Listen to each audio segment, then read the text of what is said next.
So after 3 seasons, Squid Game has finally come to an end, and in this video I'm diving into the good, the bad and the ugly of its final chapter. But before I get into it, I'm Jazim, and if you're a lover of all things film and TV like me, then hit that follow button. Let's start with the good. This season is the darkest we've seen. One thing Squid Game has always done well is capture that deep sense of hopelessness. The idea that we live in a world so capitalistic and exploitative, survival is just an illusion.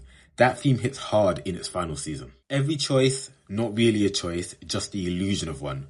Everyone's trapped in a system where the outcomes are already decided by people in power. And crucially, there are no true winners. Victory always comes at a cost. The show really leans into that idea, especially in season 3, with cold-blooded deaths, betrayal, and no real redemption.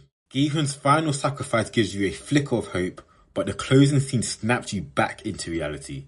The system keeps on ticking, and humanity's still lost in it. Now for the bad. Let's start with the weirdest choice. 222's baby as a contestant. I get the symbolism, showing how even the innocent aren't safe from the system, but it was just too much. It didn't fit the story, felt forced, and let's be real, it was just kinda stupid. Yes, Squid Game asks us to suspend disbelief, but nobody is letting a baby enter the games, and the fact that most contestants immediately turned on it? Nah. Also, that CGI baby was distractingly bad. Every single close-up just took me out. Then there's the VIPs who somehow are even worse this season.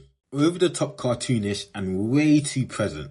In season 1 they were annoying but more in the background. This time they're full on pantomime villains and they ruined the tone for me.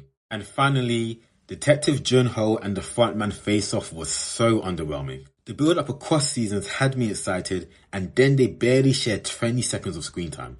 What was the point of dragging out that storyline just to fumble the ending? Now for the ugly. In the final moments, the show teases a US spin-off and I'm absolutely not here for it. I've said it before, Squid Game should have ended after season 1. It said what it needed to say. Season 2 and 3 didn't necessarily ruin it, but they didn't add anything new either. The message was already loud and clear. A brutal critique of capitalism, exploitation and the systems we're trapped in. But Netflix being Netflix saw the numbers and dragged it out. And as the seasons went on, the show started chasing entertainment over impact. Bigger games, more violence, wilder characters. In doing that, it lost some of the grounded tension and emotional weight that made season 1 so powerful. So now, with a US spin-off on the way, I honestly think the legacy is at risk. What can it say that hasn't already been said? And the biggest irony, a show about capitalism, corporate greed and exploitation has now become a victim of capitalism, corporate greed and exploitation. Maybe that is the final message, whether it meant to be or not. Those are my thoughts on the final season of Squid Game. Let me know yours in the comments, and if you made it this far, don't forget to follow for more.